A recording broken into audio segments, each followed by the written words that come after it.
নমস্কার। গল্পে গল্পে গাথা মালিকা চ্যানেলে আমি দেবনীতা আপনাদের সকলকে স্বাগত জানাই। আপনারা শুনছেন শ্রী গজেন্দ্র কুমার মিত্রের লেখা উপন্যাস পৌষ ফাগুনের পালা। আজ শোনাচ্ছি এই উপন্যাসটির দ্বিতীয় পর্ব। শাশুড়ি যতই চুপ করে থাকুন এবং হেম যতই ভাত কাপড়ের ভরসা দিক, কনকের বুকের মধ্যে যেন ঢিপ ঢিপ করতে থাকে তরুর অবস্থাটা চিন্তা করে। কিছুতেই সে স্বস্তি পায় না। তরুর দিকে চোখ পড়লেই চোখে জল এসে যায় তার। হয়তো এতটা উদ্বেগ অকারণ, কিছুই হয়তো হবে না শেষ পর্যন্ত, হয়তো ওবেলাই মিটে যাবে সব। তবু একটা আকারহীন অজ্ঞাত আশঙ্কায় কণ্টকিত হয়ে থাকে সে। মনে হয় এ ঠিক হচ্ছে না, তাদের তরফ থেকে কিছু একটা করা দরকার, যেমন করেই হোক এটা মিটিয়ে নেওয়া দরকার। যদি যদি শেষ পর্যন্ত হারানেরও বিষ নজরে পড়ে যায় তরু এই ঘটনা উপলক্ষ করে।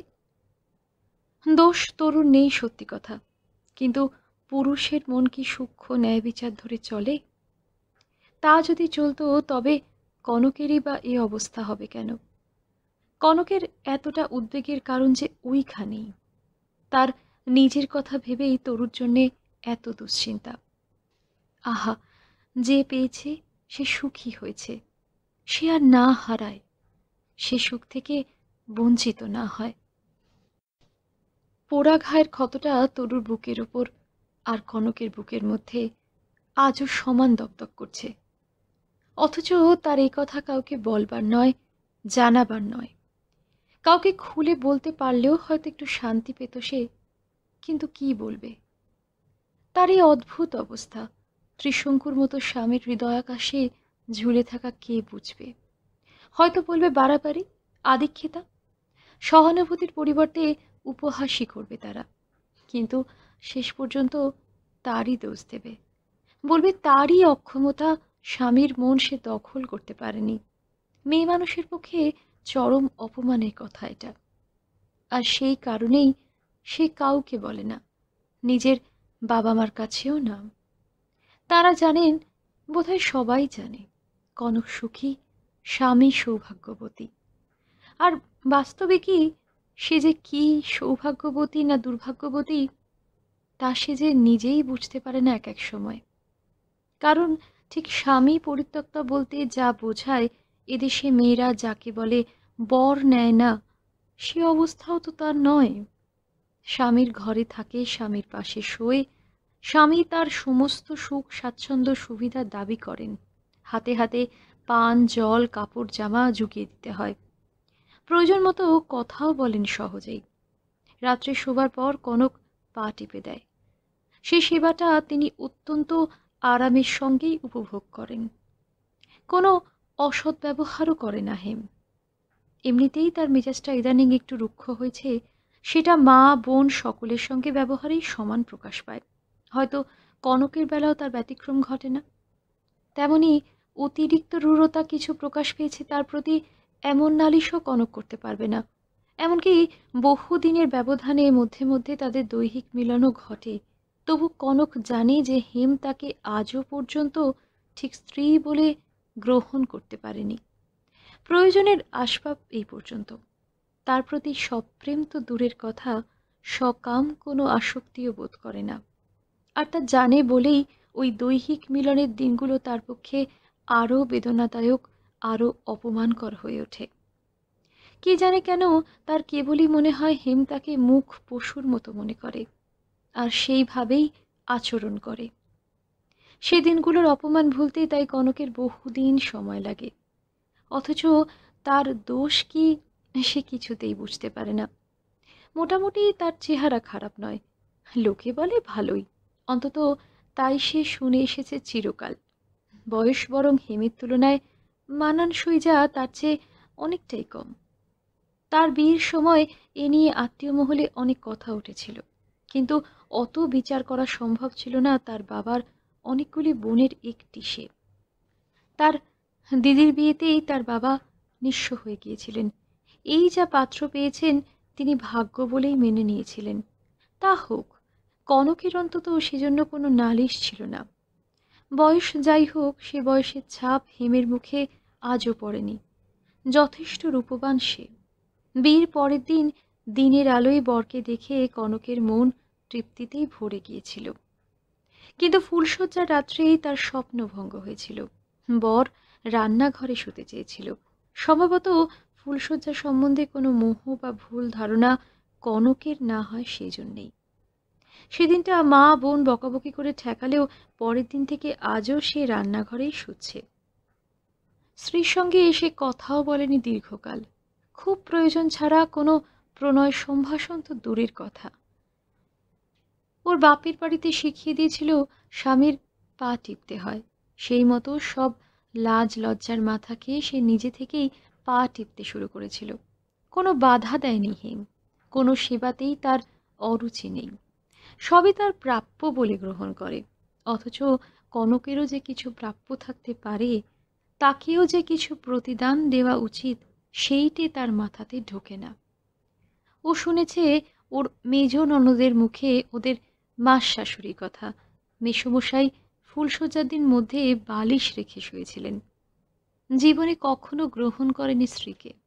সেই মেসোমশাই নাকি বুড়ো বয়সে রক্ষিতা হারিয়ে সেবা নেবার জন্য স্ত্রীর কাছে উঠে এসেছেন। এইরকম এদের ধারা নাকি? কনক ভাবে মধ্যে মধ্যে, আর সেই সম্ভাবনার কথা মনে হলে শিউরে ওঠে। অবশ্য আগের মতো কঠোরতা আর নেই। এমনকি সাংসারিক পরামর্শ কোনো কোনো সময় নিজে থেকেই যেচে নেয় তার কাছে। এর মধ্যে একদিন কনকের শরীর খুব খারাপ হতে মৌরির হাসপাতাল থেকে ওষুধ এনে দিয়েছিল শাশুড়ির প্রবল আপত্তি সত্ত্বেও। মেয়েদের অসুখ হলে ডাক্তার দেখাতে হবে কি ওষুধ খাওয়াতে হবে, এটা শ্যামার মতে বাড়াবাড়ি। বউদের জন্য আবার এত! একটা যাবে আর একটা হবে। বেঁচে থাক আমার মোহনবাসী, কত শত মিলবে দাসী। ঠিক ওর সম্বন্ধে এইসব কথা না বললেও বউদের সম্বন্ধে এই ধরনের বহু মন্তব্য করতে শুনেছে কনক। সুতরাং তার মনোভাব জানতে বাকি নেই। কিন্তু এতেও তৃপ্ত নয় কনক। সে জানে যে এটা নিতান্তই মায়া, স্নেহ। পাখি পুষলেও মায়া হয়, এ তো মানুষ। সে যে দিয়েছে অনেক। এই সংসারে ঢুকে পর্যন্ত দিন রাত পরিশ্রম করছে, নীরবে প্রতিটি লোকের স্বাচ্ছন্দ্য বিধান করে যাচ্ছে। ওর জন্য একটুখানি অন্তত করতে বাধ্য হেম। আসলে হয়তো তার বিধবা মেজ ননদ ঐন্দ্রিলায় বিষিয়ে দিয়ে গেছে তার মন। তা নইলে হয়তো এতটা মাথা ঘামাতো না। ঐন্দ্রিলা তাকে গোপনে সব কথাই বলে গেছে। এই রেল অফিসে ঢোকবার আগে নাকি হেম থিয়েটারে চাকরি করেছিল কিছুদিন। সেইখানে নলিনী বলে এক অভিনেত্রীর সঙ্গে খুব প্রেম হয় ওর। একেবারে নাকি তাকে নিয়ে পাগল হতে বসেছিল। সেইটে হাতে নাতে ধরা পড়েই নাকি সে চাকরি যায়। কিন্তু তবু তার সঙ্গে ঘনিষ্ঠতা যায়নি, তাও জানে ঐন্দ্রিলা। কনকের বৌভাতের দিনও তাকে নিমন্ত্রণ করেছিল এবং সেও এসেছিল। গরদের শাড়ি পরে এসে সোনার জিনিস দিয়ে মুখ দেখে গেল, মনে নেই তোমার? প্রশ্ন করেছিল ঐন্দ্রিলা। খুবই মনে আছে কনকের, কারণ সে মহিলার চাল চলন বেশভূষা সবই ছিল উপস্থিত সমস্ত অভ্যাগতা থেকে স্বতন্ত্র।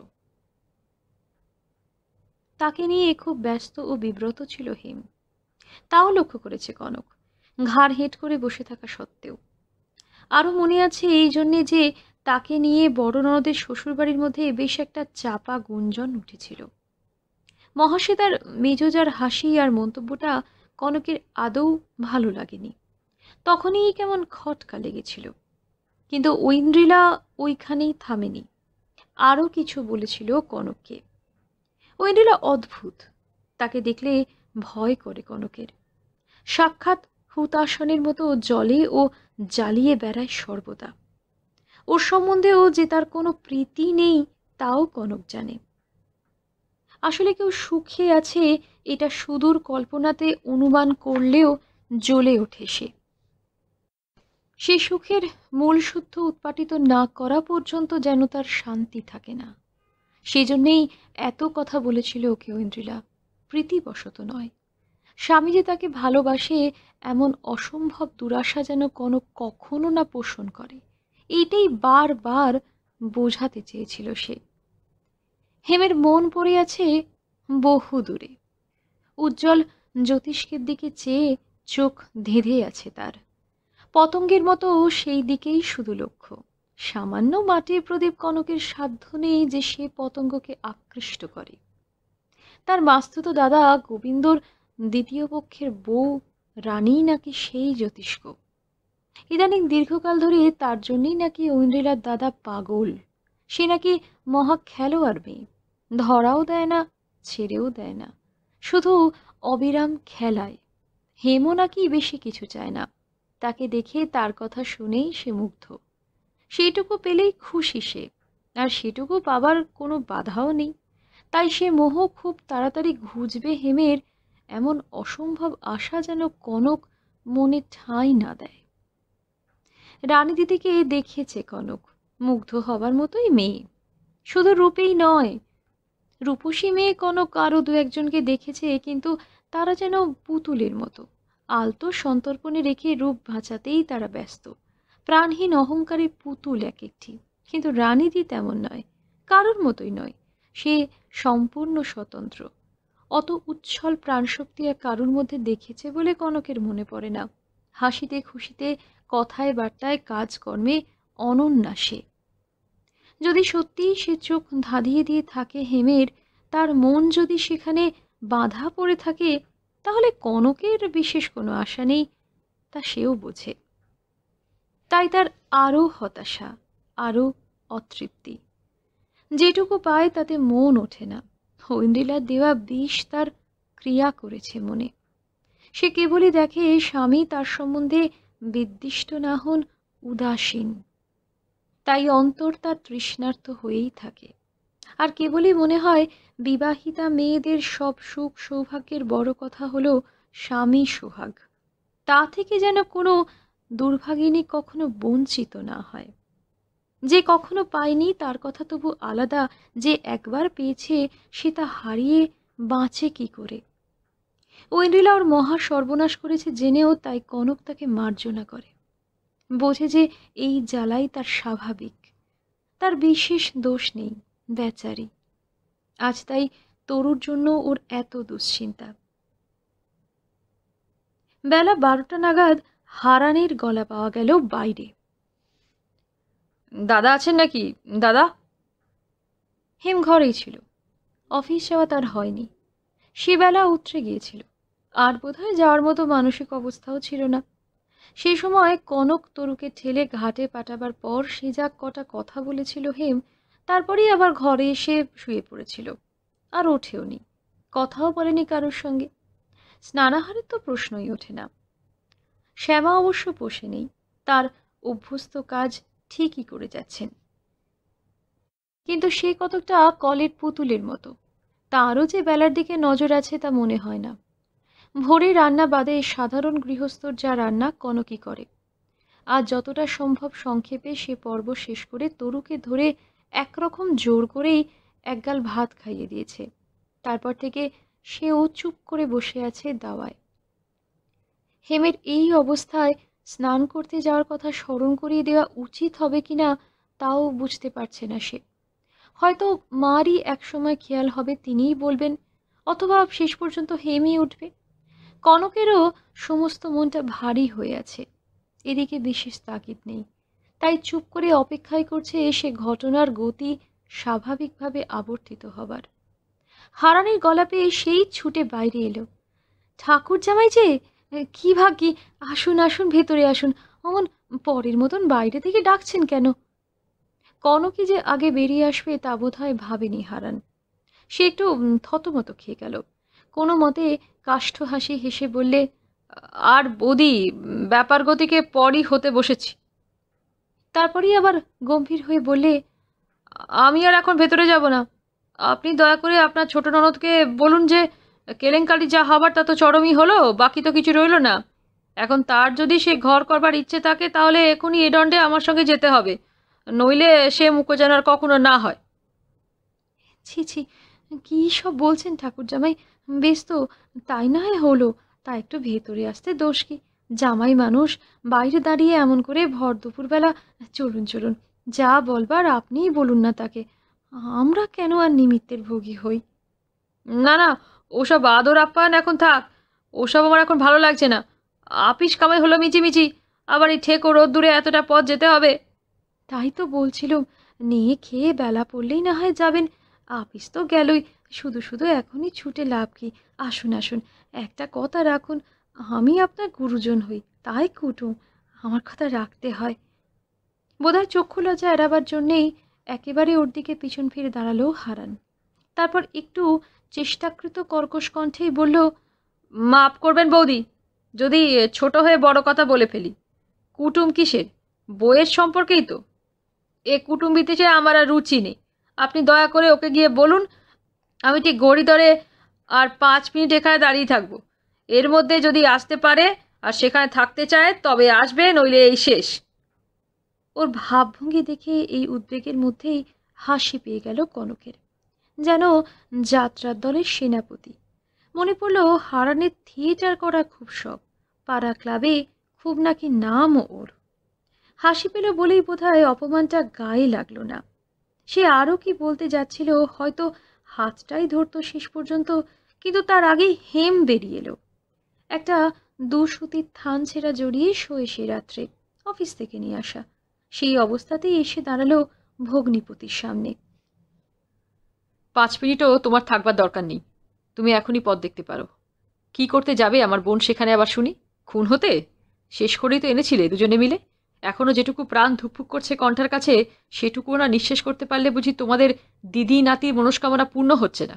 রাস্কেল কামনিকার, আবার মেজাজ দেখানো হচ্ছে।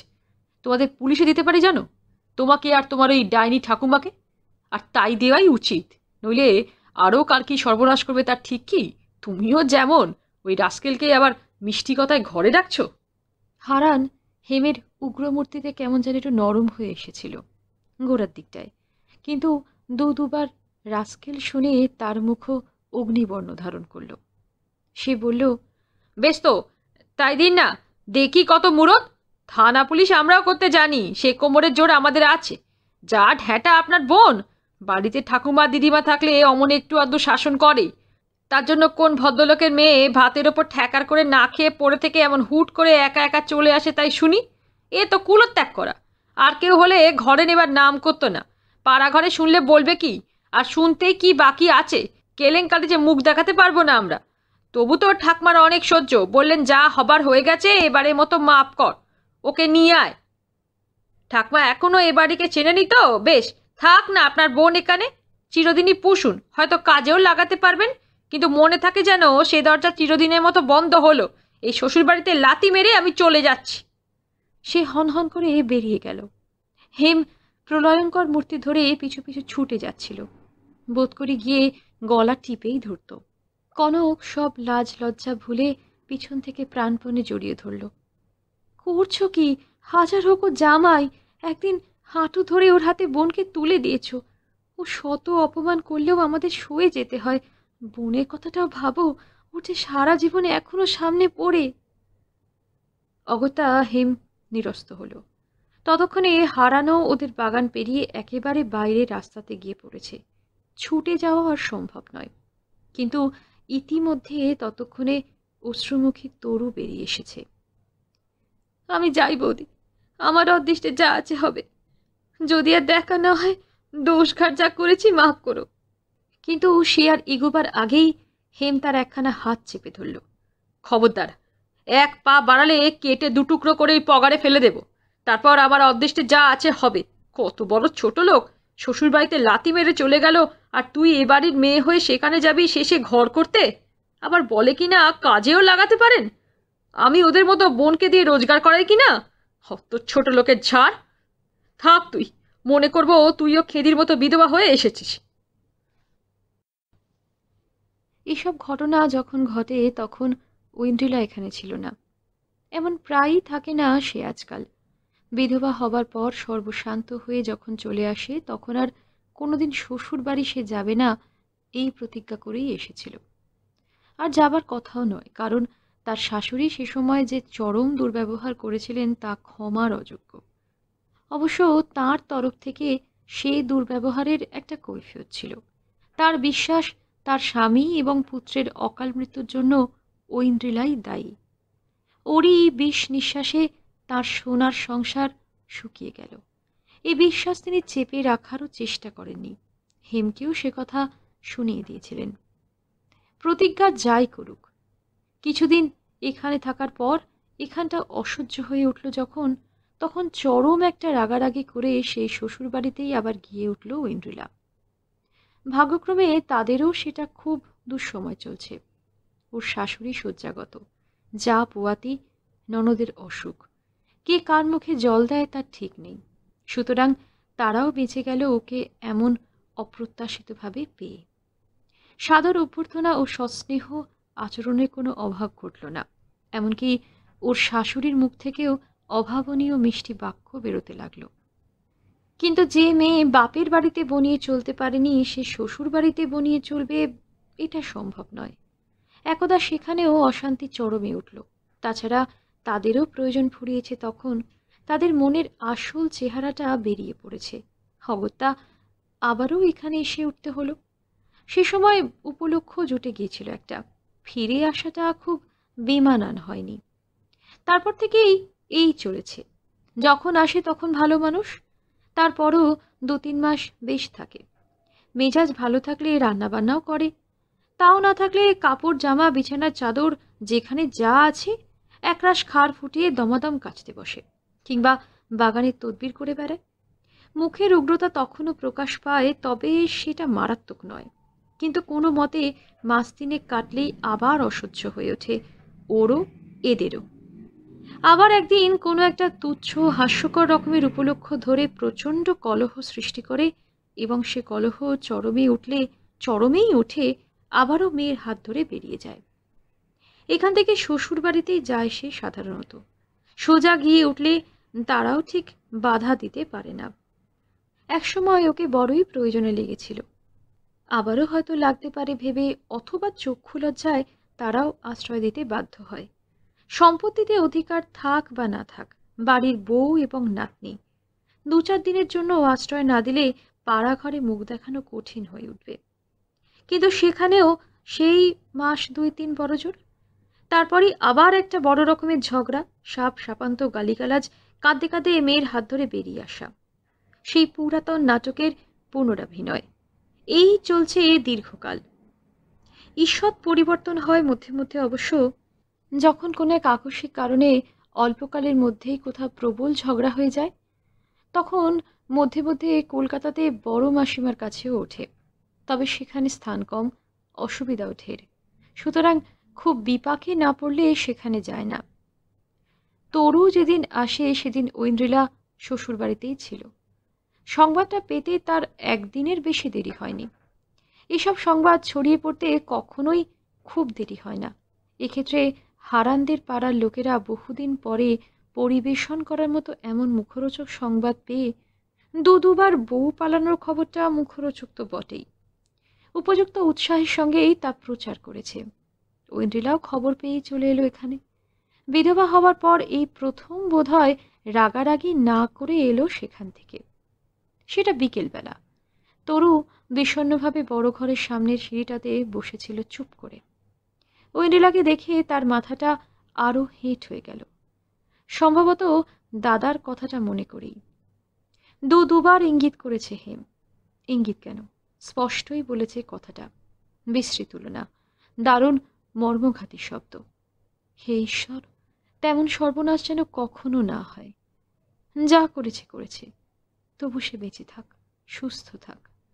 কাল থেকে অন্তত 1000 বার এই প্রার্থনা করেছে সে মনে মনে। মনে মনেই সিদ্ধেশ্বরী তলায় মাথা খুঁড়েছে।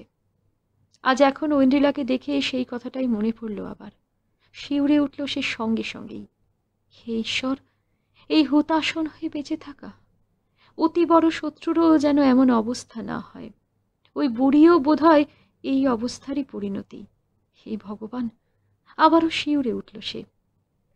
ঐন্দ্রিলা এত জানত না, জানলেও অত সূক্ষ্ম জিনিস নিয়ে মাথা ঘামাত কিনা সন্দেহ। এই অবস্থায় দুঃখ অনুমান করার মতো, উপলব্ধি করার মতো সহজ সহানুভূতি আর তার কারোর ওপর নেই এই পৃথিবীতে, হয়তো এক নিজের মেয়ে ছাড়া। সেজন্যই তাকে অমন দমকা বাতাসের মতো বাড়ি ঢুকতে দেখে শুধু তরু নয়, কনকও কাঠ হয়ে গিয়েছিল। ঐন্দ্রিলা কোনো দিকে না তাকিয়ে একেবারে সিঁড়ির সামনে এসেই দাঁড়ালো। ও মা, যা শুনলুম তা তাহলে সত্যি? আমি বলি কথার কথা, তাহলে সবই সত্যি বল। তোকে নাকি ওরা দুজনে মিলে খুন করতে গিয়েছিল, গরম লোহা পুড়িয়ে নাকি সর্বাঙ্গে ছ্যাঁকা দিয়েছে। কি হবে মা? তারপর একটু থেমে যেন কতকটা বিজয় গর্বের সঙ্গে চারদিক চোখ বুলিয়ে, একটু বসি বাবা, এতটা হেঁটে এসে কোমর ধরে গেছে, বলে সেই সিঁড়িতেই তরুর পাশে বসে পড়ল। এই শুনলুম এত ভালো বিয়ে হয়েছে, তত ভালো বিয়ে হয়েছে, কত কথাই শুনলুম। জিনিসপত্র ঢেলে দিলে মায়ে বেটায়, সোহাগী ছোট মেয়ের ঘটা করে বিয়ে হলো, তা এই বিয়ে ছিঁড়ি? বলি সেই তো আমার মতো সব ঘুচিয়ে পুচিয়ে এসে উঠতে হলো বাপের বাড়ি। তরু আর শুনতে পারল না, ডুকরে কেঁদে উঠে ছুটে চলে গেল খিড়কির বাগানের দিকে। কনকও প্রতিবাদ না করে পারল না, যদিও সে তার এই মেজ ননদটিকে যথেষ্ট ভয় করত, তবু মৃদু তিরস্কারে ভঙ্গিতে বলল, ও কি কথা ছিরি মেজ ঠাকুরজি, 60 ওদেরও দুদিনের মন কষাকষি, দুদিন পরেই আবার ঠিক হয়ে যাবে। ঘুচিয়ে পুচিয়ে চলে আসতে হবে কেন? অমন কথা কেউ বলে? একই কাল থেকে কেঁদে কেঁদে সারা হয়ে গেল মেয়েটা। ঈশ্বর যেন একটু অপ্রতিভই হয়ে পড়ে ঐন্দ্রিলা। না, আমি অত ভেবে বলিনি, সত্যি তো আমার মতো জন্ম জন্ম ধরে এত পাপ তো আর কেউ করেনি, কেনই বা অমন হবে? যা হবার এই আমার কপালের ওপর দিয়ে হয়ে গেল, আর তাই যাক, আর কারোর এমন হয়েও কাজ নেই। আর হবে বা কি জন্যে বলো? ওর কপাল যে ঢের ঢের ভালো, আজ বলে নয়, চিরদিনই ভালো। মা ভাই ভাজ সকলেরই আদরের নিধিও, বরেরও নয়নের মণি হয়ে থাকবে বই কি। তাহলে এমনটা হলোই বা কেন? তোরও ঠিক এলো কবে? কাল তো। তারপর আর কোনো খোঁজ খবর করেনি ওরা? খাপছাড়া ভাবে হঠাৎ প্রশ্ন করে বসে সে। অর্থাৎ বিষ আর কৌতূহলের দ্বন্দ্বে শেষ পর্যন্ত কৌতূহলেরই জয় হয়। কনকের এই সস্নেহ সহানুভূতি যথারীতি ঐন্দ্রিলার সর্বাঙ্গে বিষের জ্বালা ধরিয়ে দিয়েছিল। দৃষ্টিও কঠিন হতে শুরু করেছিল। কিন্তু সে ঝগড়া এখন শুরু করলে ইতিহাসটা পুরোপুরি শোনা হয় না বলেই সেটা এখন মুলতবি রাখল। তা করবে না কেন? কালই তো ঠাকুর জামাই নিতে এসেছিলেন দুপুরবেলা। তারপর তাহলে গেল না কেন? তীক্ষ্ণ বিরস কণ্ঠে প্রশ্ন করল ঐন্দ্রিলা। এই নাটকের এমন দ্রুত পরিসমাপ্তি নৈরাশ্যজনক বই কি। তোমার দাদা মত করলেন না। দাদা মত করলেন না কেন? বোন পোষবার খুব শখ বুঝি দাদার? একটা বোন ভাগ্নিকেই পুষতে পারে না, আবার আর একটা দায় ঘাড়ে নিতে যায় কোন আক্কেলে? ভীমরতি ধরেছে নাকি দাদা? ঝড় যে কখন কোন দিক থেকে উঠবে ঐন্দ্রিলার রসনায় তা আজও কোনো হদিশ পায় না কনক। অগত্যা তাকে সংক্ষেপে কালকের ঘটনাটা খুলে বলতে হয়। বেশ করেছি দাদা, ঠিক করেছি। কেন, কিসের জন্য এত অপমান সয়ে সেখানে মেয়ে পাঠাবো আমরা? ইস, ভাত দেবার ভাতার নয়, নাক কাটবার গোসাই। না খেয়ে সেখানে শুধু মার খাবার জন্য পড়ে থাকবে না? কেন, মেয়ে জন্ম কি এতই ফেল না একেবারে? তোরই কোথায় গেল? ও যেন না কোনো দুঃখ রাখে মনে। কি হয়েছে? একটা পেট তো চলেই যাবে। দু বোন বসে যদি ঠোঙা তৈরি করি তাহলেই দুটো পেট চলে যাবে আমাদের। আজকাল রোজগারে কত রাস্তা হয়েছে। বলি এই তো মা, পাতা বেচে কত পয়সা কামায়। আবারও সেই তুলনা। কনক বিব্রত বোধ করে, কিন্তু কেমন করে ওকে সামলাবে ভেবে পায় না। তাকে বাঁচিয়ে দেন শ্যামা। তিনি এতক্ষণ বাগানে শশা গাছের মাচা ঠিক করছিলেন। তরুকে কাঁদতে কাঁদতে বেরিয়ে যেতে দেখে এবং ঐন্দ্রিলার গলার আওয়াজ পেয়েই ব্যাপারটা অনুমান করতে পেরেছিলেন। তিনি উঠোনে ঢুকে বললেন, ওর ভাবনা আর এখন থেকে তোমাকে ভাবতে হবে না মা, তুমি তোমার নিজের চরকায় তেল দাওগে। বোধ করি এইটেরই অপেক্ষা করছিল ঐন্দ্রিলা। সে এবার নিজ মূর্তি ধারণ করল। কনকের সহানুভূতির আয়নাতে নিজের অবস্থাটা প্রত্যক্ষ করে সেই থেকেই জ্বলছিল সে। এখন কৌতূহল অবসান। সে বিষ উদ্গার করতে কোনো অসুবিধাও নেই। সে তো জানি আমার কপালে যে এমনই ভালো বলতে গেলেও মন্দ হয়ে যায়। ঠিকই তো, আমার যা খুশি হোক গে, তোমাদের সোহাগী মেয়ের পায়ে কাঁটাটিও যেন না ফোটে। আমার সঙ্গে তুলনা করলেও বুক ফেটে যায় তোমাদের। আমার জন্য তো এত প্রাণ কাঁদতে দেখিনি কখনো। আমিও তো মেয়ে, আমিও তো সইছি এই দুঃখ। আমি কিছু ফেলনা নই। রূপে গুণে আমার পাশে দাঁড়াতে পারে ও। চিরকাল তোমাদের এই এক চোখ আমি দেখে এলুম। ভালো হবে না বুঝলে, তোমাদের কখনো ভালো হবে না। এত অর্শদর্শ ভালো নয়, এত একচোখা যারা তাদের কখনো ভালো হয় না, ইত্যাদি ইত্যাদি। কনক বেগতিক দেখে অনেক আগেই চলে গিয়েছিল বেরিয়ে। তরুর কাছে গিয়ে তাকে জড়িয়ে ধরে টেনে নিয়ে গিয়েছিল বাগানের শেষ প্রান্তে, পুকুরেরও ওধারে, অর্থাৎ শ্রুতি সীমার বাইরে। শ্যামার এই সবই গা সওয়া। তিনি অনেকক্ষণ চুপ করে থেকে বললেন, তা আমরা যদি এতই মন্দ আর একচোখা, তো আমাদের কাছে আসো কেন মা, আমাদের হাড় ভাজা ভাজা করতে? আমরা তো কোনোদিন এড়ে বেড়ে আনতে যাই না, আজও তো কই আসতে বলিনি। যেখানে সুখে থাকো, যারা ভালো তাদের কাছে সেখানে থাকলেই তো পারো। বাবা, এত বিষ তোমাদের মনে মনে, এত বিষ হয়েছি যে আর এক দণ্ড সহ্য হচ্ছে না আমাকে। না তোমার ওই আত্মরাশি রাঙা রাধা মেয়ের অসুবিধে হবে আমি থাকলে? আমার মুখ দেখলেই আমার হাওয়া লাগলে ওর মন্দ হবে বোধহয়, তাই ওর বিয়ের সময় একটা ছুতো করে ঝগড়া বাঁধিয়ে তাড়িয়ে দিয়েছিলে আমায়। মনে করো আমি কিছু বুঝি না? না কেন, কিসের জন্যে আমি যাব? আলবৎ থাকবো, যতদিন খুশি ততদিন থাকবো। কই তারাও দেখি, কেমন তাড়াতে পারো? অমন বিয়ে দিয়েছিলে কেন আমার, যে দুদিন যেতে না যেতে সব ঘুচে যায়? এখন যাও, বললে আমি শুনবো কেন? আমার একটা ব্যবস্থা করে দাও, মাসোয়ারা বন্দোবস্ত করো, বাড়ি কিনে দাও, আমি চলে যাচ্ছি। অমনি অমনি তোমাদের সুবিধে করে দিতে চলে যাব, তার স্বপ্নেও ভেবো না। এরকম কতক্ষণ চলতো তা বলা কঠিন। কোনো যুক্তি তর্কে বোঝানোর চেষ্টাও বাতুলতা। তরুর বিয়ের সময় তুচ্ছ ছুতো করে ঝগড়া বাঁধিয়ে ঐন্দ্রিলাই চলে গিয়েছিল, কিন্তু সে কথা বলেও লাভ নেই। এখন প্রথম প্রশ্ন ওকে থামানো, কিন্তু কেমন করে থামাবেন তা শ্যামাও ভেবে পান না।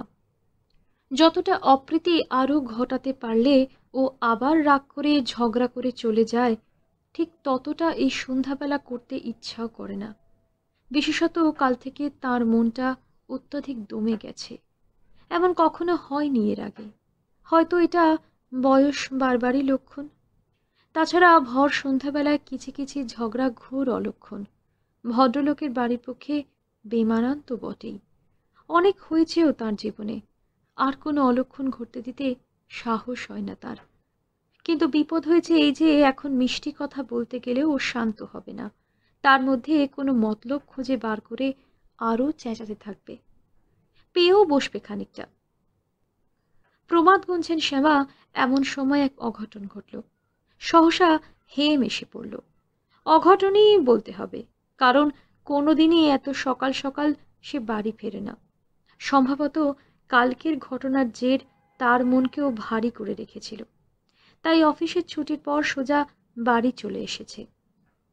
হেমকে দেখেই ঐন্দ্রিলা একেবারে চুপ করে গেল, যেন জোঁকের মুখে নুন পড়ল। হঠাৎ যেন শামুকের খোলায় আঘাত লাগার মতো গুটিয়ে ছোট হয়ে গেল সে। আস্তে আস্তে ঘাটে গিয়ে কাপড় কেচে এসে সহজভাবেই ঘরে গিয়ে ঢুকল। তারই ভাবান্তরের কারণ ছিল, আসার সময় মেয়ে সীতাকে আনতে পারেনি। সে মেজ কাকির সঙ্গে তার বাপের বাড়ি গেছে, আজ বিকেলে ফেরবার কথা। ঐন্দ্রিলা বারবার বলে এসেছে যখনই ফিরুক, এমনকি রাত হয়ে গেলেও যেন তাকে পাঠিয়ে দেওয়া হয়। সে কথার অন্যথা করতে তাদের সাহস হবে না। পাঠাবে তারা নিশ্চয়ই, হয়তো ছোট কাকার সঙ্গেই পাঠাবে। যে কোনো মুহূর্তেই তারা এসে পড়তে পারে। সে সময় যদি বড় রকমের একটা ঝগড়া হারাই ডোমাই গোজ চলতে থাকে, তো ওদের কাছে বড্ড খেলো হয়ে যাবে। তার উপর দাদা যা মেঘের মতো মুখ করে এসে ঢুকলো, এখন কোনো কথা বললে সে হয়তো এমন রুদ্রমূর্তি ধরবে যে তখন বেরিয়ে যাওয়া ছাড়া কোনো পথ থাকবে না। আজই এসে আবার আজই ঝগড়া করে বেরিয়ে যাওয়া, সেটা এমনকি ঐন্দ্রিলার পক্ষেও বড় লজ্জার কথা। দাদার ব্যাপার সবসময় বুঝতেও পারে না সে। একসময় যতই ওদের রাগারাগি চেঁচামেচি হোক, নির্বিকারভাবে বসে থাকে সে পাথরের মতো। আবার এক এক সময় একটুতেই ক্ষেপে ওঠে। এইসব ভেবেই তাড়াতাড়ি চুপ করে ঐন্দ্রিলা। হেম মতো লক্ষ্য করেনি কিছুক্ষণ পূর্বে যে প্রচণ্ড ঝড় বয়ে যাচ্ছিল এখানে, তার কোনো আভাসও পায়নি। শ্যাকরাদের বাড়ির কাছ থেকে ঐন্দ্রিলার গলার আওয়াজ পেয়েছিল সে, কিন্তু ঝগড়া করে করে ওর স্বাভাবিক গলাও চড়া হয়ে গেছে। দূর থেকে পাওয়া কিছু বিচিত্র নয়। সামনে ঐন্দ্রিলাকে দেখেও কিছু বলল না তাই। কখন এলো, কেন এলো, মেয়ে কোথায়, এসব প্রশ্ন করল না। যথা নিয়মে কাপড় জামা ছেড়ে ঘাট থেকে মুখ হাত ধুয়ে এসে একেবারে শুয়ে পড়ল। চা বা জলখাবারের পাট নেই এ বাড়িতে। হেমও কোনোদিন কিছু খায় না। শনিবার সকাল করে ফিরলেও কিছু খেতে চায় না, একেবারে রাত্রে ভাত খায়। এই তার চিরদিনের অভ্যাস। সুতরাং তার আচরণে বিশেষ কিছু ব্যতিক্রম লক্ষ্য করলেন না শ্যামা। করল কনকই। প্রথমত অফিস থেকে সোজা বাড়ি চলে আসা, এইটাই যথেষ্ট অস্বাভাবিক। মন খারাপ বলেই আরো বেরিয়ে কোথাও আড্ডা দিতে যাবার কথা। মন মেজাজ খারাপ থাকলে সাধারণত সে সিমলে যায় বড় মাসিমার বাড়ি। সেদিনগুলো টের পায় কনক। প্রথমত ফিরতে অতিরিক্ত রাত হয়, এখানে খায় কম, ভাত নিয়ে শুধু নাড়াচাড়া করে, তাছাড়া মেজাজও প্রসন্ন থাকে। সুতরাং আজ ছুটির পরই বাড়ি চলে আসা প্রচণ্ড ব্যতিক্রম। তার উপর মুখের ভাবটা সন্ধ্যার ঝাপসা আলোতে শ্যামা লক্ষ্য না করলেও বাগানে ঢোকবার মুখে কনক লক্ষ্য করেছিল। অস্বাভাবিক একটা কিছু ঘটেছে নিশ্চয়ই, হয়তো আরও কোনো দুঃসংবাদ আছে কোনো দিকে। তখনই কিছু বলল না সে। সন্ধ্যা হয়ে গেছে। দড়িয়ে চৌকাঠে জল দিয়ে তুলসী তলায় প্রদীপ দিয়ে শাঁখ বাজিয়ে রান্নাঘরের দাওয়ায় এসে বসল। শাশুড়ি ঘাটে গেছেন স্নান করতে। তিনি এসে একটি ডিবে জেলে ভাত চড়াবেন। পাতার জালটা এবেলা আর বউকে লাগাতে দেন না। তরকারি রাধাই থাকে, শুধু দুটি ভাত ফুটিয়ে দেওয়া। তাঁর বা ঐন্দ্রিলার জন্য খাবার করার পাঁচ নেই। চারটে খুদ ভাজা বা চাল ভাজা তেল হাত বুলিয়ে নিয়ে খাবেন যখন হয়, অন্ধকারে বসেই। শ্যামা কাপড় কেচে ঝাপসা আলোতেই ঘাট থেকে চাল ধুয়ে এনে রাখলেন। কাপড় ছাড়লেন অন্ধকারেই। এইবার তুলসী তলার প্রদীপ থেকে লম্ফ বা ডিবেটা জেলে এনে বসবেন উনুনের কাছে। ওই থেকেই পাতা জেলে উনুন ধরাবেন। দেশলাই কাঠির অনর্থক খরচা শ্যামা পছন্দ করেন না। একটা দেশলাই প্রায় 1 পয়সা পড়ে। কটাই বা কাঠি থাকে, 1 মাসও যেতে চায় না একটা দেশলাই। হ্যারিকেন একটা আছে বাড়িতে, সেটা কদাচিৎ জ্বালা হয়। বর্ষাকাল বা ঝড় জল না হলে সেটা তোলাই থাকে। এই লম্পটিই জ্বলে, বাড়ির মধ্যে একমাত্র আলো হিসেবে। যেদিন হেমের আসতে অনেক রাত হয়, 7টার গাড়ি চলে যাওয়ার আওয়াজ হয় জগাছাড় পুলের উপর, সেদিন আবার এরই আলোতে নতুন করে পাতা চাঁচতে বসেন শ্যামা, কিংবা তেঁতুলের বিচি ছাড়াতে, কিংবা এই ধরনের কিছু। অর্থাৎ আলোটা বাজে খরচা না হয়। কনক নিদ্রালু চোখে বসে বসে শুধু দেখে, হয়তো একটু আধটু গল্প করে। এই সময়টায় তার কোনো কাজ থাকে না। সকাল করে খাওয়ার পাট চুকলে ঘাট থেকে বাসন মেজে এনে রাখে রাত্রেই। তখনও ওই লম্পই নিয়ে যেতে হয়, নইলে বসেই থাকা। কাজের সময় গল্প করাটা শ্যামা ভালোবাসেন না, কাজ খারাপ হয়, হাত কাটার ভয় থাকে, তাই গল্পও তেমন জমে না। খুব কষ্ট হচ্ছে দেখলে এবং শ্যামার মেজাজ ভালো থাকলে বলেন, তুমি শুয়ে পড়ো গে বৌমা, হেম এলে আমি ডেকে দেব তখন। ঐন্দ্রিলা যখন এখানে থাকে তখন সীতাকে বসিয়ে ওই আলোতেই অল্প স্বল্প পড়াবার চেষ্টা করে কনক। তার লেখাপড়ার পুঁজিও অবশ্য সামান্য, তবু যা পারে একটু পড়ায়।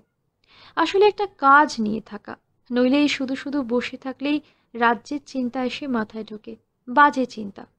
নিজের দুর্ভাগ্যের চিন্তাকেই বেশি ভয় ওর, তাই সব রকম চিন্তাকে এড়াতে চায় সে। সুতরাং শ্যামার পরপর কার্যপদ্ধতি ওর জানা আছে। ওর ছোট দেওর বলে রুটিন বাঁধা কাজ, সে থাকলে কনকের একটু সুবিধা হয়। কিন্তু এবার অনেক চেষ্টা করে তাকে কলকাতাতে ছোট মাসশাশুড়ির কাছে পাঠিয়েছে হেম। এখানে থাকলে নাকি তার পড়াশোনা কিছুই হবে না। মাসিমার শরীর খারাপ, একটু আধটু বাজার হাট করে দেয়, স্কুলে পড়ে।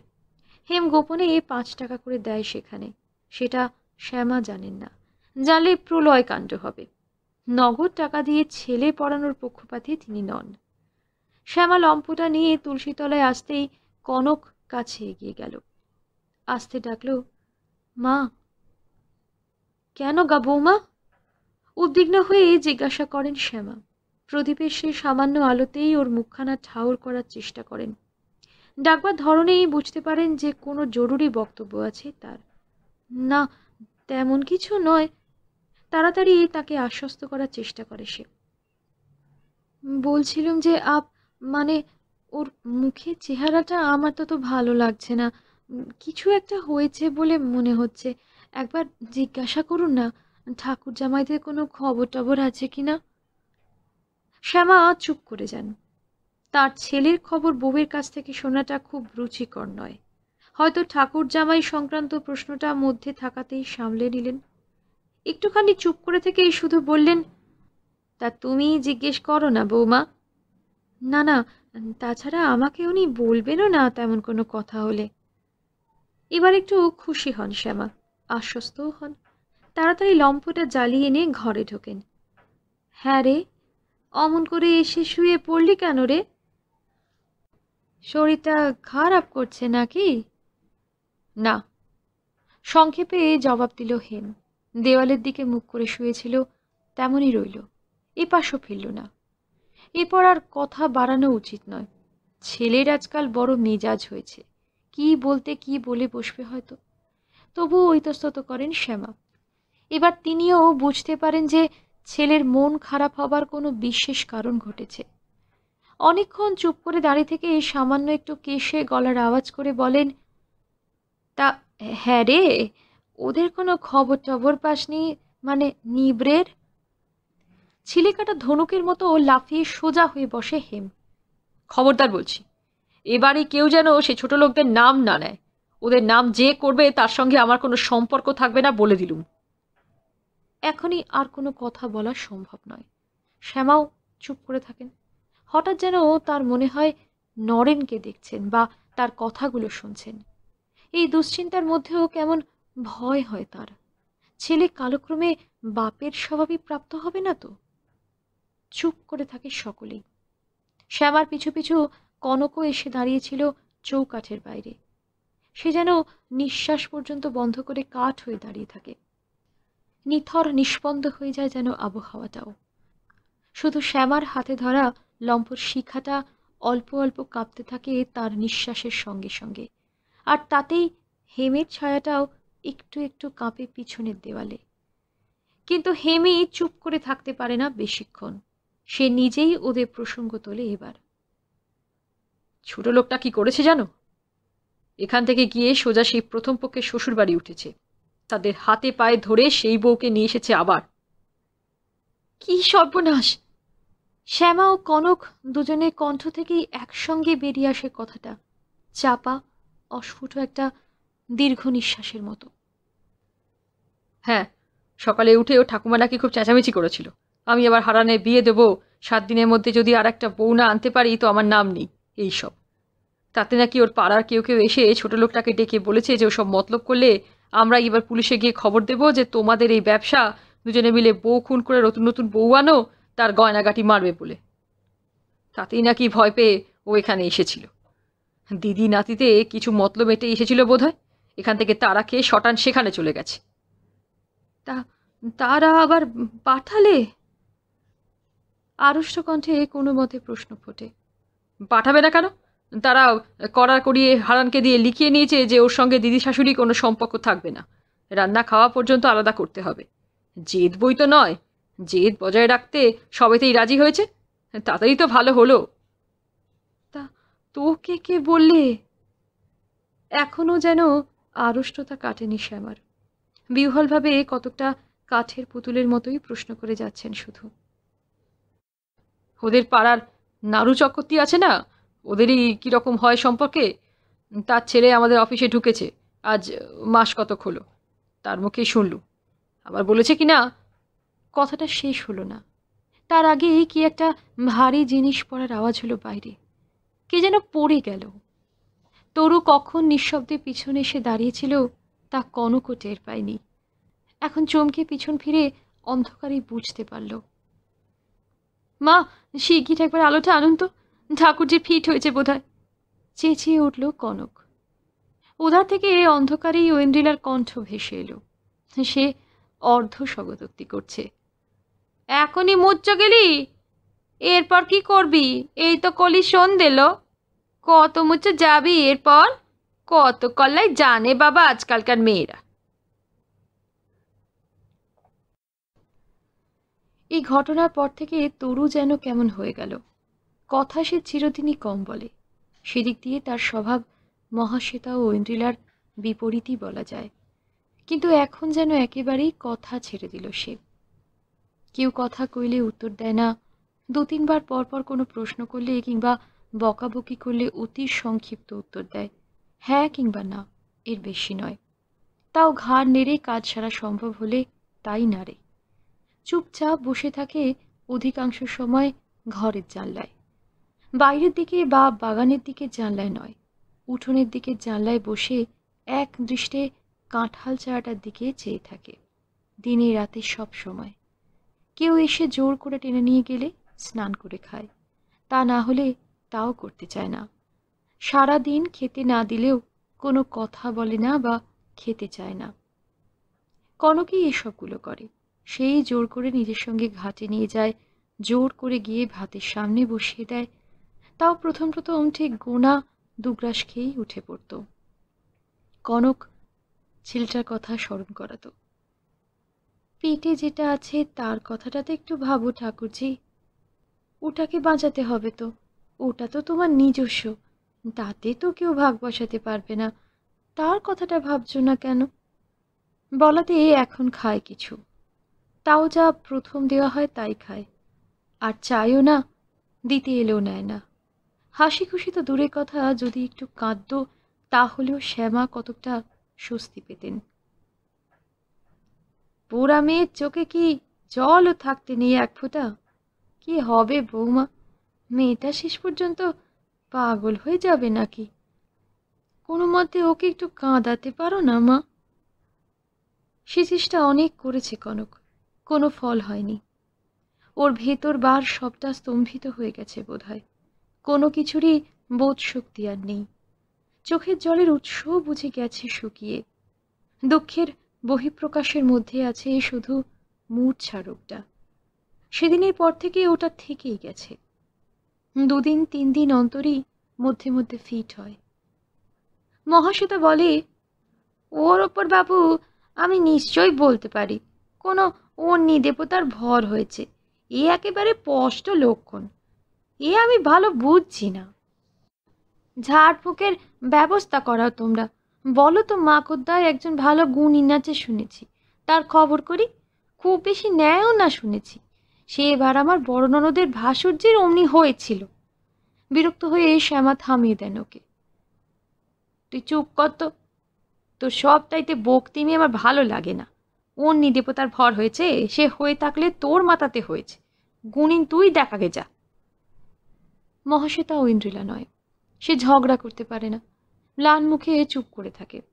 তবে সে তখনকার মতোই, একটু পরেই হয়তো কনকের কাছে গিয়ে ফ্যাস ফ্যাস করে বলে, আমি বলছি বৌদি, তুমি দাদাকে বলে একটা ঝাড়ফুঁকের ব্যবস্থা করো, যে রোগের যা, এ মন্ত্রতন্ত্র ছাড়া ভালো হবে না। মা তো এদান্তের কথা জানে না, এখন খুব ভর হচ্ছে অন্যি দেবতাদের। কনক অবশ্যই চুপ করে থাকে। ইদানিং অন্যি দেবতাদের খুব বেশি ভর হচ্ছে এ কথা শুনবার পর হাসি চাপা কঠিন, সেই জন্যে আরও প্রাণপণে চুপ করে থাকতে হয়। তার বড় ননদটিকে সে চিনেও নিয়েছে এর মধ্যেই, জানে যে ওকে এসব কথা বোঝাতে যাওয়া বৃথা। তার উত্তরের জন্য অপেক্ষাও করে না মহাশ্বেতা।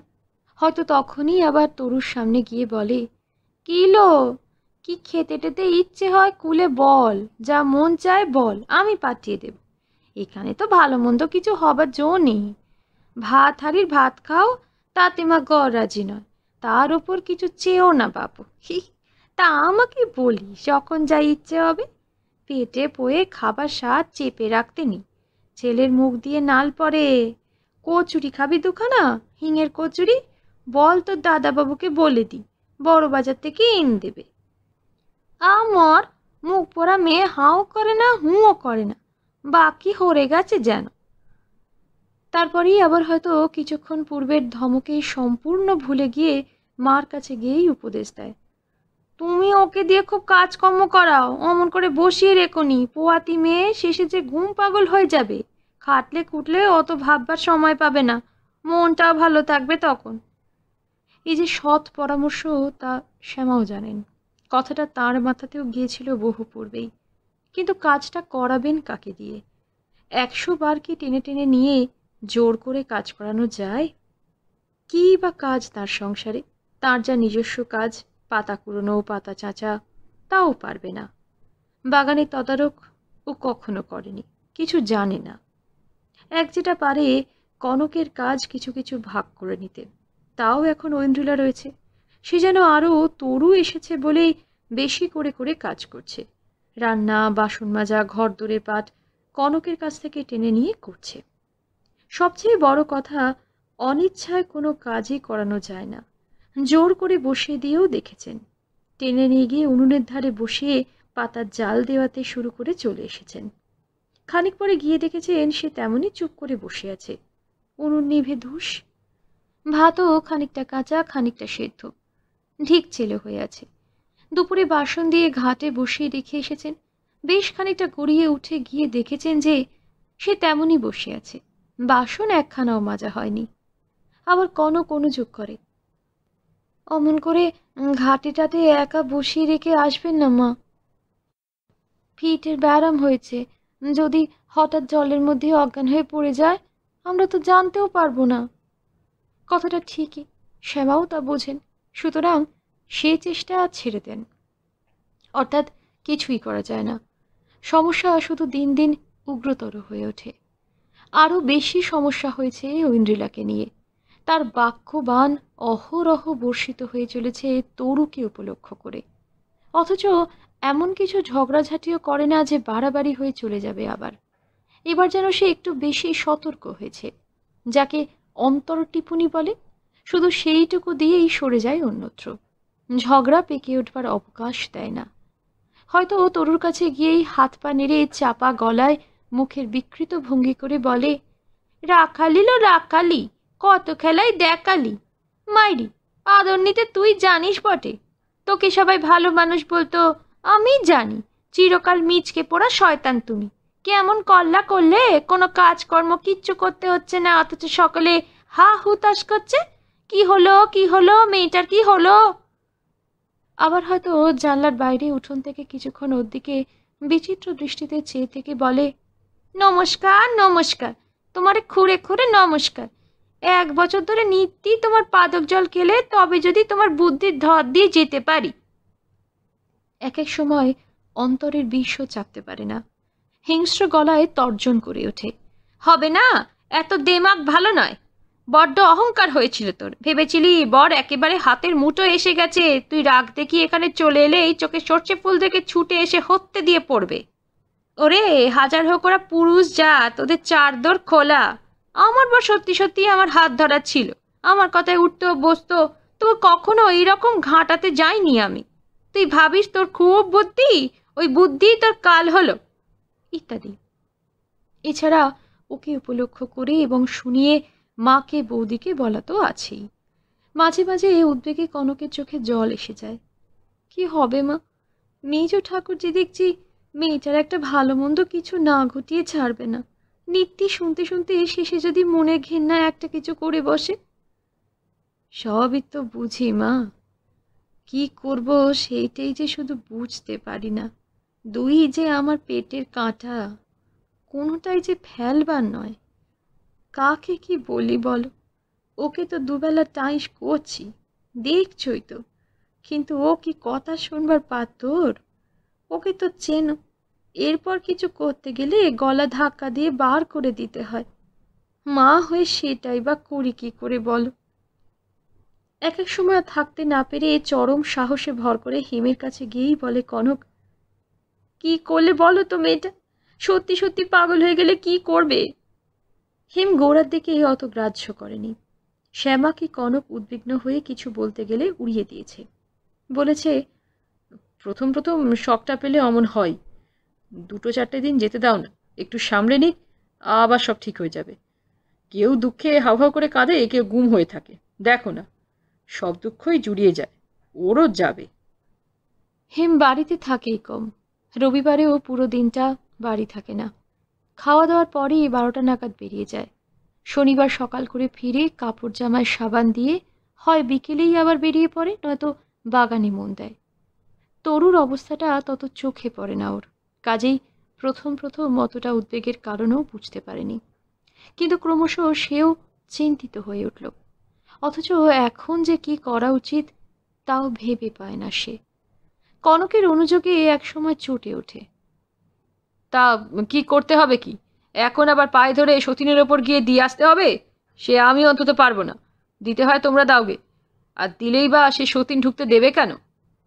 আর কখনো ঠান্ডা মেজাজেই জবাব দেয়, তা আমি বা কি করছি বলো?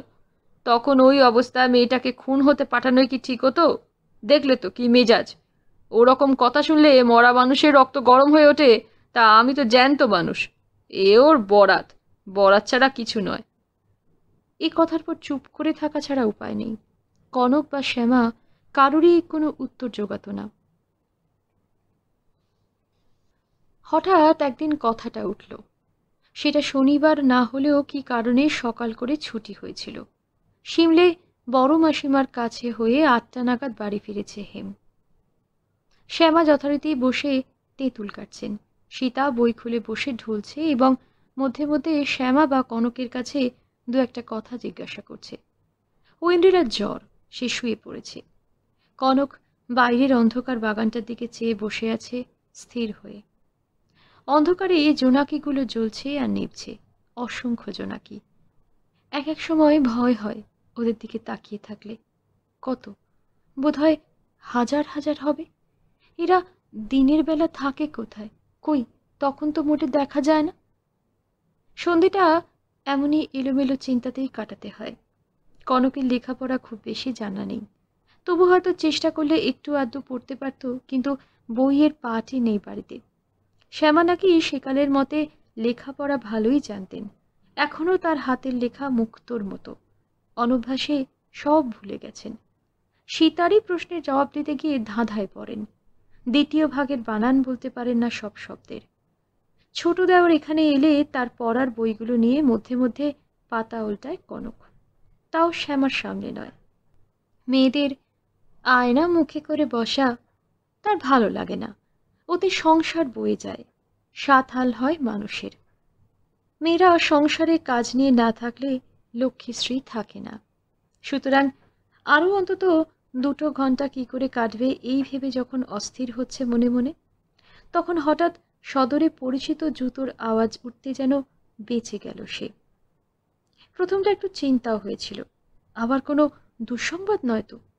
কিন্তু লম্পর কাছাকাছি আসতে দেখল যে মুখের ভাব প্রসন্ন। চোখের কোণে তখনও একটা কৌতুক হাস্যের আভাস লেগে আছে। উচ্ছল হাস্য পরিহাসের স্মৃতি সেটা। ঘাট থেকে মুখ হাত ধুয়ে আসতে কনক মৃদুস্বরে প্রশ্ন করল, ভাত দেব এখন? ভাত? উদার প্রসন্নতার সঙ্গে বলল হেম, তা দাও। কতক্ষণ আর বসে থাকবে? 8টা বেজে গেছে।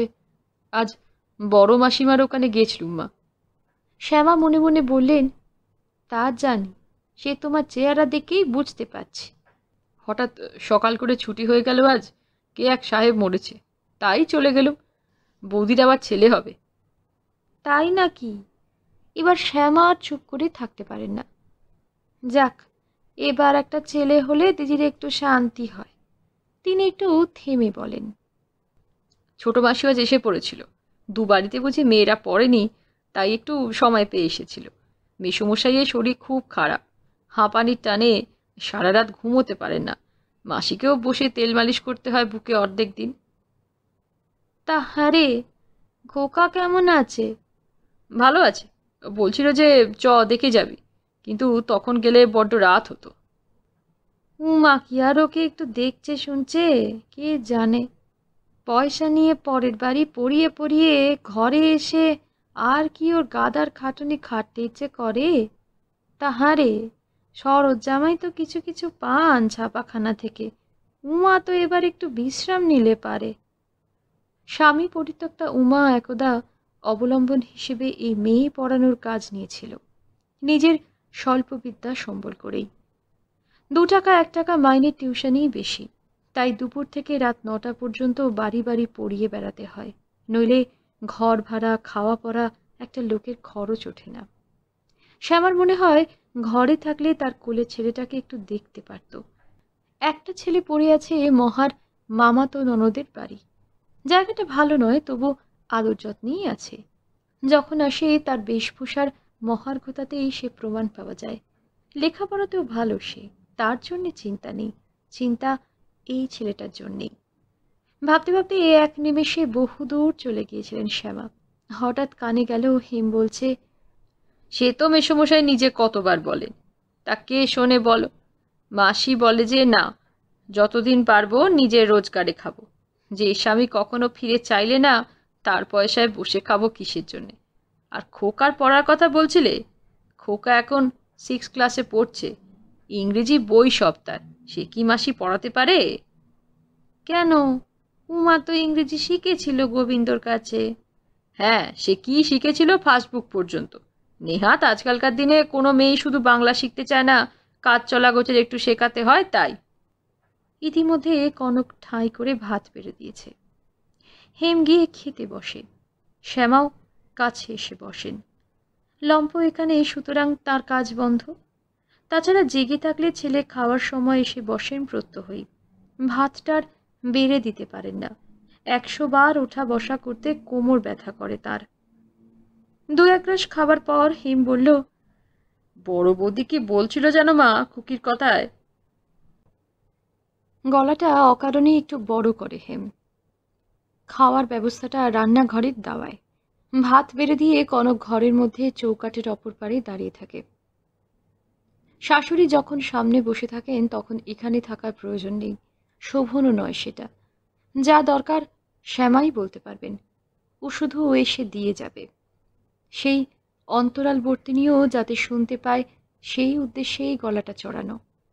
খুশি হবারই কথা কনকের, কিন্তু বড় বৌদির নামটা সেই উতলে ওঠা খুশির ফেনায় যেন জল ঢেলে দেয়। তার প্রসঙ্গ শোনা মাত্র মনের ধনুকে কি যেন টং করে টঙ্কার দিয়ে ওঠে। বিদ্বেষের আগুনে কান মাথা গরম হয়ে ওঠে, কঠিন হয়ে ওঠে দেহ, মনও জুগুপ্সু হয়ে ওঠে। সমস্ত ইন্দ্রিয় টানটান হয়ে যেন নামটাকে সরিয়ে দিতে চায় স্মৃতি ও শ্রুতি থেকে। বড় বৌদি কি বলছে তা শোনার জন্য শ্যামাও খুব উৎসুক নন। ছেলের এই অত্যধিক বড় বৌদি প্রীতি তিনি আদৌ পছন্দ করেন না। তবে বিতরাগ কনকের দুর্ভাগ্যের কথা চিন্তা করে নয়, ছেলের এই অত্যধিক আকর্ষণের পিছনে কিছু অর্থ ব্যয় হয় এই তার আশঙ্কা। যেখানে এত সোহাগ পীড়িত সেখানে কি আর এমনি হাত মুখে ওঠে? মন পাবার জন্য কি আর 4টি সেই শ্রীপাদপদ্মে ঢেলে দিতে হয় না মনে করো? প্রায়ই বলেন ছেলের আড়ালে। সুতরাং কোনো উত্তর দেন না শ্যামা। কথাটা শুনবার জন্যে কোনো আগ্রহ দেখান না। তবে তাতে যে হেমের উৎসাহ কমে তা নয়। সে আগের মতোই ঈষৎ গলাটা চড়িয়ে বলে, বলছিল যে ওর বৌদি যদি একটা শনিবারে আসবার জন্য নেমন্তন্ন করে চিঠি লিখে পাঠায় তো কেমন হয়। আমাকেই বলছিল খুকির বৌদির জবানিতে একখানা লিখতে। তা আমার হাতের লেখা তো সে জানে, সেটা দেওয়া ঠিক হবে না। এই ছিঁড়ির কথা, তাই আবার তুমি সবিস্তারে ব্যাখ্যানা করে বলতে এসেছো? মনের অপ্রতি কণ্ঠে চাপা থাকে না শ্যামার। আহা, কি বুদ্ধি! যেন সে সেই নেমন্তন্নর জন্যই হাত ধুয়ে বসে আছে, অমনি তু করলেই চলে আসবে। বলে সে এখন এতদিন পরে তার প্রথম বউকে এনেছে, সে তো বলতে গেলে এখন নতুন তার কাছে। তাকে ছেড়ে তাকে চটিয়ে এক কথায় অমনি ছুটে আসছে, রেখে বসে দেখি। একে বলে চ্যাংড়ার বুদ্ধি। হেম বেশ একটু ক্ষুণ্ণ হয়। উৎসাহের আধিক্যেই সে যেমন জমাট বাঁধা আড্ডাটা ছেড়ে ছুটে এসেছে। এই প্রস্তাবের যে এই পরিণাম হবে তা ভাবেনি। সে একটু চুপ করে থেকে বেশ মুষড়ে পড়া গলাতেই বলে, সে তো আমি বললুম। তা বৌদি বললে ঠাকুরঝির পেটে তার ছেলে প্রথম সন্তান, সে টান তো একটা আছে। তুমি লিখে দেখোই না, অফিসের ঠিকানায় দিও বরং। দূর দূর, যত সব বাজে কথা। কথাটা সম্পূর্ণ উড়িয়ে দেন শ্যামা। হেম আর কিছু বলে না, গম্ভীরভাবে খেয়ে উঠে যায়। সেদিন রাত্রে আর কনকের সঙ্গেও কোনো কথা বলে না। একেবারে দেওয়ালের দিকে ফিরে শোয় গোড়া থেকেই। কিন্তু কনকের মনে যতই বিদ্বেষ থাক বড় বউ সম্বন্ধে, কথাটা তার মন্দ লাগে না। কোনো উপায়ই তো হচ্ছে না। একটু বেয়ে চেয়ে দেখতে দোষ কি? সত্যিই তো, প্রথম সন্তান এসেছে পেটে, তার উপর একটা টান তো থাকবেই। যতই বলো বাপু, বড়দির মাথায় খেলেও খুব। সেদিন বহু রাত্রি পর্যন্ত জেগে জেগে ভাবল কনক। দিনের বেলাও কাজকর্মের ফাঁকে তোলা পাড়া করলো অনেক। তারপর চিঠি একটা লেখাই সাব্যস্ত করলো। কি আর হবে, না হয় উত্তর দেবে না, এই তো। দুপুরে খাওয়া দাওয়ার পর সীতার কাছ থেকে খান দুই খাতার পাতা আর দোয়াত কলম চেয়ে নিয়ে চিঠির মুসাবিদা করতে বসলো। বারবার কাটাকুটি হয়, কোনোটাই পছন্দ হয় না। এককালে ও পাড়ার অনেক বিবাহিতা মেয়ের প্রেমপত্র লিখেছে, কিন্তু অনভ্যাসে এখন যেন কোনো কথাই মনে পড়ে না। হাতের লেখা ভালো নয় কোনো কালেই, এখন আরও কদর্য হয়ে গেছে। তবু ৩-৪ বার চেষ্টার পর একটা চিঠি খাড়া করলো শেষ পর্যন্ত। লিখল, ঠাকুর জামাই, ছোট ঠাকুরজি আপনার জন্য দিন রাত কাঁদিতেছে এবং পাগলের মতো হইয়া গিয়াছে। খাওয়া দাওয়া পর্যন্ত ছাড়িয়া দিয়াছে। এমন অবস্থায় সে বেশি দিন বাঁচিবে বলিয়া মনে হয় না। একবার আসিয়া অন্তত শেষ দেখা দিয়ে যান। তাহার গর্ভে আপনার প্রথম সন্তান, সে গেলে সন্তানও যাইবে। দয়া করিয়া সামনের শনিবার একবার আসুন, মিনতি করিতেছি। আপনি আমার আশীর্বাদ লইবেন, গুরুজনদের প্রণাম দিবেন। ইতি আপনার বৌদি। বানান ভুল যে অনেক হলো তা কনকও জানে, তবু এইটে লিখে ওর মনে হলো মন্দ দাঁড়ায়নি। হাতের লেখাও চেষ্টা করলে পড়া যাবে। তবে খামে কি আর দিতে দেবে হেম? মিছে মিছে 2টো পয়সা যে খরচ করবে তা মনে হয় না। আবার হয়তো পোস্ট কার্ড এনে দেবে, আবার নকল করতে হবে। সেটা কেমন দাঁড়াবে কে জানে। শ্যামা গড়িয়ে উঠবার আগেই দোয়াত কলম যথাস্থানে রেখে এলো সে। আঙুলে একটু কালি লেগেছিল, ঘষে ঘষে তুলে এলো ঘাট থেকে। হেমকে জিজ্ঞাসা না করে এই চিঠির কথা সে কাউকে বলবে না। হেম প্রথমটা একটু অবাক হয়ে গেল, খুশিও হলো। বড় বৌদি কথাটা উড়িয়ে দেয়নি কনক, বরং সেই মতো কাজ করেছে। খুশিটা এই জন্যেই বেশি। তারপর প্রদীপের আলোতে হঠাৎ কোনো দরকার পড়তে পারে বলে সব ঘরেই একটা করে প্রদীপ দেয়াশলাই রেখে দিতেন শ্যামা, রান্নাঘরেও। চিঠিটা পড়ে বলল, বাহ, এই তো বেশ হয়েছে, দিব্যি গুছিয়ে লিখেছ তো। বাবা, তোমার পেটে পেটে এত! আমি 7 জন্মে বসে ভাবলে ওই একটা লাইন আমার মাথাতে যেত না। খুব লোককে লিখতে বলেছিল বড় বৌদি। বড় বৌদির নামেতে আজও মনের মধ্যে তেমনই একটা টং করে শব্দ উঠলেও খুশিও হলো কনক। স্বামীর মুখে তার এমন উচ্ছ্বসিত প্রশংসায় প্রথম শুনল সে। খুশির জোয়ার মনের কানায় কানায় উপচে উঠে অপ্রীতিকর নামটাকে কোথায় ভাসিয়ে নিয়ে গেল। তার গৌরাভ মুখবর্ণে ক্ষণে ক্ষণে রক্তচ্ছ্বাস হতে লাগলো। আর সেই দিকে চেয়ে ক্ষীণ আলোতেই মনে হলো হেমের যে অনেক দিন পরে সে নতুন করে দেখল কনককে। রানী বৌদির দীপ্তি নেই বটে, সে কটা মেয়েরই বা আছে বাংলাদেশে, তবু কনকেরও যে কিছু নিজস্ব ঔজ্জ্বল্য আছে সেটা আজ লক্ষ্য করল সে। প্রদীপের ম্লান আলো হলেও আলোর কাছে ঝুঁকে পড়া মুখের ফর্সা রঙের ওপর ঢেউ খেলে যাওয়া আবির গোলার মতো রক্তচ্ছ্বাসটাও তার চোখ এড়াল না। লজ্জারও যে, এটাকে লজ্জার লালিমা বলেই ধরে নিল হেম। একটা শোভা আছে, তা মানতেই হবে। এটা কিন্তু সকলের থাকে না। অতি সপ্রতিভ রানী বৌদির এই শোভাটি তেমন চোখে পড়ে না। নলিনীরও এমন মধুর লজ্জা দেখার অবকাশ হয়নি তার। সুতরাং সে তাকিয়েই রইল সেদিকে কয়েক মুহূর্ত। সুশ্রী মসৃণ ললাটে পটি আঁকার মতো সুন্দর ভ্রু, তারই মধ্যে কালো টিপ একটি। বারবার ঘুমটা টানবার ফলে ঈষৎ বিপর্যস্ত কেশের কোলে কোলে সূক্ষ্ম একটি শ্বেদ রেখা বরাবরই ছিল। এখন সম্ভবত প্রদীপের তাপেই তার বিন্দুগুলি বৃহত্তর হয়ে ওই টিপটির চারপাশে নামছে, ভ্রুর উপরে উপরে জমা হচ্ছে। সবটা জড়িয়ে ভালোই লাগলো হেমের। ওর হঠাৎ চুপ করে যাওয়াটা লক্ষ্য করতে কনকেরও একটু সময় লাগলো।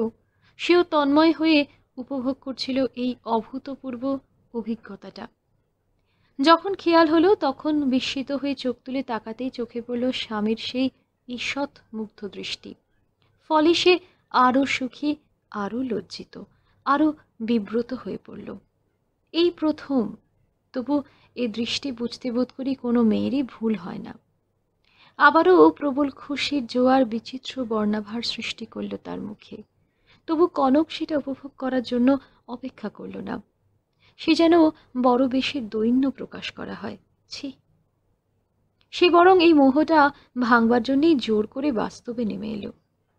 তা এটা তো আবার পোস্ট কার্ডে নকল করে দিতে হবে। পোস্ট কার্ড আছে তোমার কাছে? দূর পাগল, পোস্ট কার্ড কি? অফিসে চিঠি দিতে হবে। এসব চিঠি কখনো পোস্ট কার্ডে দেওয়া চলে? তুমি এমনি আমার জামার পকেটে রেখে দাও, কাল আমি খাম কিনে ঠিকানা লিখে ফেলে দেব। মাকে বলনি তো? এখন বলো না, দেখাই যাক না কি ফল হয়। পাগলের শব্দটা স্নেহ ও প্রশ্রয় সূচক। এই ধরনের সাদর সম্ভাষণের জন্যই তো কতকাল অপেক্ষা করেছে সে। আলো নিভিয়ে শুয়ে পড়ল ওরা, কিন্তু তখনই ঘুম এলো না। তরুর যা হয় হবে, কিন্তু এই উপলক্ষে কনক তার পথ দেখতে পেয়েছে। রানীদিকে বৈরীভাবে দূরে রেখে কোনো লাভ নেই।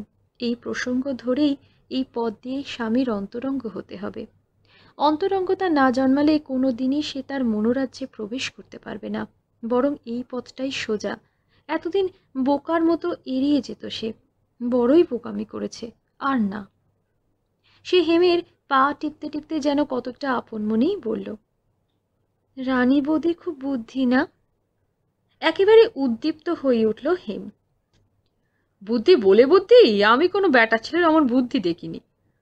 আজে বুঝে নেয় কথা। এই তো আমাদের সব অফিসের সাহেবদেরও দেখি একটা কথা বোঝাতে ঝিক নড়ে যায়, অথচ দেখো হাজার হাজার টাকা মাইনে পাচ্ছে। তাই তো বলি আমি এক একদিন যে লেখাপড়া শিখলে তুমি জজ ব্যারিস্টার হতে পারতে। তা হাসে, বলে ভাগ্যিস শিখিনি, তাহলে তো এমন করে আমার দেখা পেতে না, দারোয়ানকে কার্ড দিয়ে সেলাম করে ঢুকতে হতো। এমনই চলে দীর্ঘক্ষণ। শেষে এক সময় রাতই শেষ হয়ে আসে। ফর্সা না হোক, ভোরাই বাতাসে তা টের পায় কনক। তবু সেই প্রসঙ্গটা থামতে দেয় না। হেমের উচ্ছ্বাস স্তিমিত হয়ে এলেই সে নতুন প্রশ্নের ইন্ধন যোগায়। নতুন প্রসঙ্গ তোলে রানীদি সম্পর্কে। নতুন করে আবার উদ্দীপ্ত হয়ে ওঠে হেম। এ খেলা সুখের নয়। এক নারীর উচ্ছ্বসিত প্রশংসা সর্বক্ষেত্রেই অপর নারীর অন্তরে বিশ্বদাহের সৃষ্টি করে। এক্ষেত্রে সে দাহের তো কারণই আছে যথেষ্ট। তবু সে থামতে দেয় না। স্বামীর সঙ্গে এত দীর্ঘক্ষণ ধরে এমনভাবে প্রাণ খোলা গল্প করতে পারবে সে, এও যে তার কাছে কল্পনাতীত। তাই তিক্ততায় যতই অন্তরের পাত্র পূর্ণ হয়ে যাক, বেদনার ভারে মনটা যতই পিষে গুঁড়ো হয়ে যাক, সে যেন আর নিজেও থামতে পারে না। শুনেছে নিম উচ্ছে ফুলেও মধু থাকে, মৌমাছি তাতে গিয়েও বসে। লেবুর তেতো খোসা দিয়েও নাকি মোরব্বা হয়। তেমনি সেও এই তিক্ততার মধ্যে থেকে স্বামীর অন্তরঙ্গ সাহচর্যের যে মধুটুকু আস্বাদ করতে পায়, সেইটাই পরম লাভ বলে মনে হয় তার। এই প্রথম তাদের বিবাহিত জীবনে গল্প করতে করতে সারা রাত কেটে গেল। ও ঘরে শ্যামার দোর খোলার আওয়াজ পেয়ে তাড়াতাড়ি কনক বেরিয়ে এসে যখন অবসন্নভাবে দাওয়ায় বসে পড়ল, তখন তার সমস্ত শরীর যেন অল্প অল্প কাঁপছে। সে কম্পন সুখের কি বিষাদের, আনন্দের কি ঈর্ষার, তা সে নিজেও বুঝতে পারল না। আজকের মতো শ্রী গজেন্দ্র কুমার মিত্রের লেখা উপন্যাস পৌষ ফাগুনের পালা এখানেই শেষ করলাম। ভালো লাগলে প্লিজ লাইক করতে ভুলবেন না, সম্ভব হলে শেয়ার করবেন আর সাবস্ক্রাইব করে পাশে থাকবেন। ধন্যবাদ।